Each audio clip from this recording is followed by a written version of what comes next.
ವರ್ಷದ PUC ಫಲಿತಾಂಶದಲ್ಲಿ ರಾಜ್ಯದಲ್ಲಿ 4ನೇ ರ್ಯಾಂಕ್ ತಗೊಂಡಿರುವಂಥ ಮದನ್ ಗೆನ್ನೇರಹಳ್ಳಿಯ ಗ್ರಾಮೀಣ ಶಾಲೆ ಓದಿರುವಂಥದ್ದು, ಬೇತ್ಮಂಗ್ಲ ಗ್ರಾಮೀಣ ಶಾಲೆಯಲ್ಲಿ ಓದಿರೋದು. ತದನಂತರ PUC ಸಾಯಿ ವಿದ್ಯಾಸಂಸ್ಥೆಯಲ್ಲಿ ಓದಿ ನಮ್ಮ ಜಿಲ್ಲೆಗೆ ಮೊದಲನೇ ಸ್ಥಾನದಲ್ಲಿದ್ದಾನೆ. ರಾಜ್ಯದಲ್ಲಿ 4ನೇ ಸ್ಥಾನವನ್ನು ತಗೊಂಡಿದ್ದಾನೆ.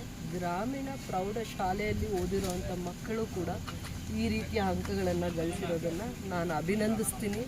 ಅವನು ಕೂಡ ತಂದೆ ಇಲ್ಲ, ತಾಯಿ ಟೈಲರಿಂಗ್ ಮಾಡಿಕೊಂಡು ಆ ಮಗನ್ನ ಪೋಷಣೆ ಮಾಡಿರುವಂಥದ್ದು.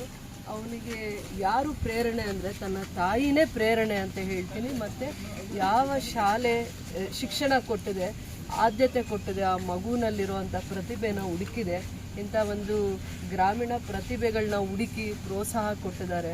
ತಂದೆ ಇಲ್ಲದಿರೋ ಮಗುವಿಗೆ ಎಷ್ಟು ಶ್ರದ್ಧೆಯಿಂದ ಓದ್ಕೊಳ್ಳೋದಕ್ಕೆ ಒಂದು ಅವಕಾಶ ಮಾಡಿಕೊಟ್ಟಿರೋ ಅಜ್ಜಿ, ತಾತ, ತನ್ನ ತಾಯಿ, ಪೋಷಕರನ್ನ ನಾನು ಅಭಿನಂದಿಸ್ತೀನಿ. ಅಂಥ ಪರಿಸ್ಥಿತಿಯಲ್ಲೂ ಆ ಮಗು ತೃಪ್ತಿ ಕೆಡದೆ ಈ ರೀತಿಯ ಒಂದು ಅಂಕಗಳನ್ನು ತಗೊಂಡಿರೋದು ಇಡೀ ರಾಜ್ಯಕ್ಕೆ ಮಾದರಿ. ವಿಶೇಷವಾಗಿ ನಮ್ಮ ಗ್ರಾಮೀಣ ಪ್ರದೇಶದಲ್ಲಿ ಮದನ್ ಅನ್ನೋನಿರೋದ್ರಿಂದ ಖಂಡಿತ ನಾನು ಅವರಿಗೆ ಗೌರವ ಸಲ್ಲಿಸ್ತೀನಿ, ಅಭಿನಂದಿಸ್ತೀನಿ ಆ ಇಡೀ ಕುಟುಂಬನ. ಮುಂದೆ ಭವಿಷ್ಯ ಅವರಿಗೆ ಉತ್ತಮವಾಗಿರುವಂಥ ಭವಿಷ್ಯ ಮಗುಗೆ ಸಿಗಲಿ ಅಂತ ಹೇಳ್ತಾ, ಖಂಡಿತವಾಗೂ ಇವರು ಇಡೀ ರಾಜ್ಯಕ್ಕೆ ಮಾದರಿ ಆಗಿದ್ದಾರೆ. ಈ ಮಕ್ಕಳೆಲ್ಲ ಆ ವಿದ್ಯೆ ಯಾವತ್ತೂ ಆ ವಿದ್ಯೆಗೆ ಅಷ್ಟು ಶಕ್ತಿ ಇರುತ್ತೆ.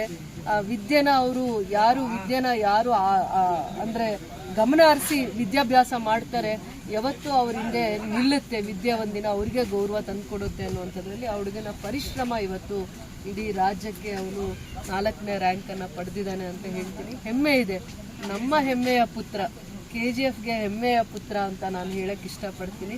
ಗ್ರಾಮೀಣ ಭಾಗದಲ್ಲಿ ಓದಿದ್ರೂ ಕೂಡ ಇಂಥ ಒಂದು ಪ್ರತಿಭೆ ಅವನಲ್ಲಿ ನೋಡಿ ನನಗೆ ತುಂಬ ಸಂತೋಷ ಆಗಿದೆ.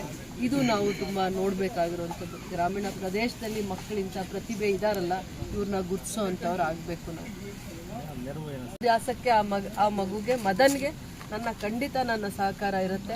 ಅವನು ಏನು ಓದ್ತೀನಿ ಅಂತಂದಾಗ ಅವನು ಸೈನ್ಸ್ ತೊಗೊಂಡಿರೋವಂಥದ್ದು. ಖಂಡಿತ ಮುಂದೆ ಅವನೆಲ್ಲ ವಿದ್ಯಾಭ್ಯಾಸಕ್ಕೆ ನನ್ನ ಕಡೆಯಿಂದ ಸಹಕಾರ ಇರುತ್ತೆ. ಅದು ನಮ್ಮ ಜಿಲ್ಲೆಗೆ ಗೌರವ ತಂದು ಕೊಟ್ಟಿದ್ದಾನೆ.